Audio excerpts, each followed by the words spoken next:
ओम नमः शिवाय। श्री शिवाय नमस्तुभ्यम। श्री आदिशक्ति पार्वती माताय नमः। श्री विघ्नेश्वराय नमः। श्री लक्ष्मी नारायणे नमः। श्री सरस्वती ब्रह्माय नमः। श्री सियारामे नमः। श्री रामदास हनुमाने नमः। श्री राधेश्यामे नमः। हे शिवजी, તમારી કૃપાથી હું આ શિવ પુરાણ વાંચી રહી છું અને મારી મમ્મી ને તમામ શ્રોતા શિવ પુરાણ સાંભળી રહ્યા છે। અમે બધા શિવ પુરાણનું જ્ઞાન પ્રાપ્ત કરી શકીએ એટલી શક્તિ પ્રદાન કરજો અને શિવ પુરાણનું તેજ સહી શકીએ એટલી ક્ષમતા પ્રદાન કરજો। હે વિઘ્નેશ્વર ગણપતિ બાપ્પા, તમે શિવ પુરાણના વંચનમાં આવતા તમામ વિઘ્ન હરજો। હે કૃષ્ણ મનોહારિણી રાધાજી, हे श्याम सुंदर, हे सिया राम जी, हे रामदास हनुमान जी, तमे शिव पुराण सांभळवा जरूर पधारजो अने मारा हृदयमां स्थान ग्रहण करजो। ओम नमः शिवाय। श्री शिवाय नमस्तुभ्यम। चतुर्थ संहिता त्रिचत्वारिंशो अध्याय, पेज नंबर 1337।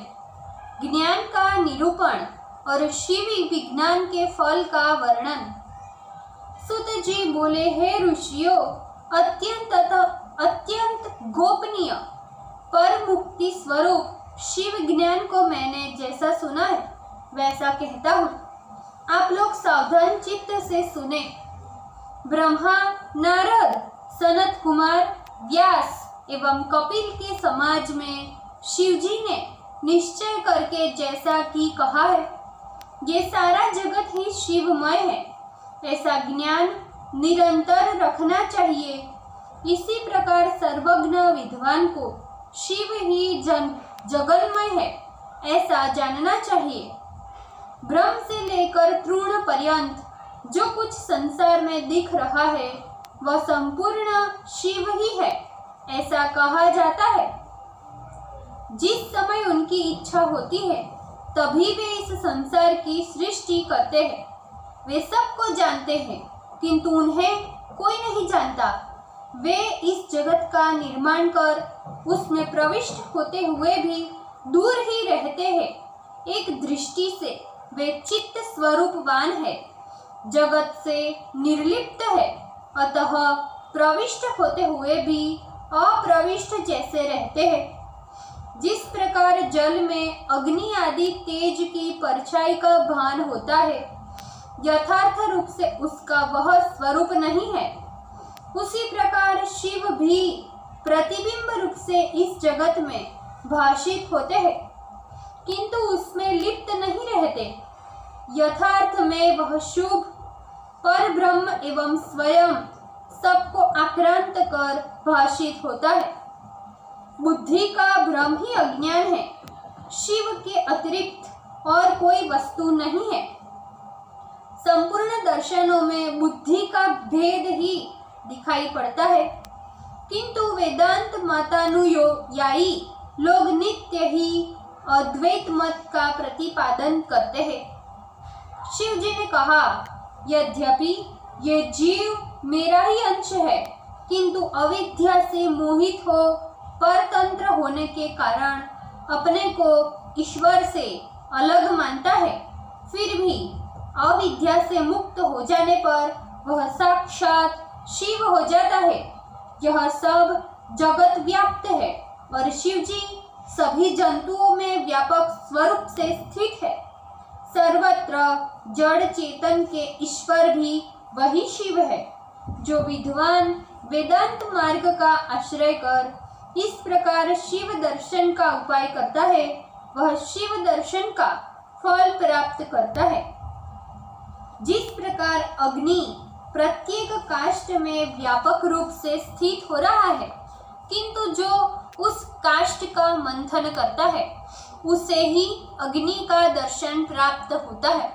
जो विचक्षण भक्त्यादि साधन करता है वह अवश्य ही शिव का दर्शन प्राप्त करता है, इसमें संशय नहीं। शिव ही है शिव ही है और सर्वत्र शिव ही है और कुछ भी नहीं।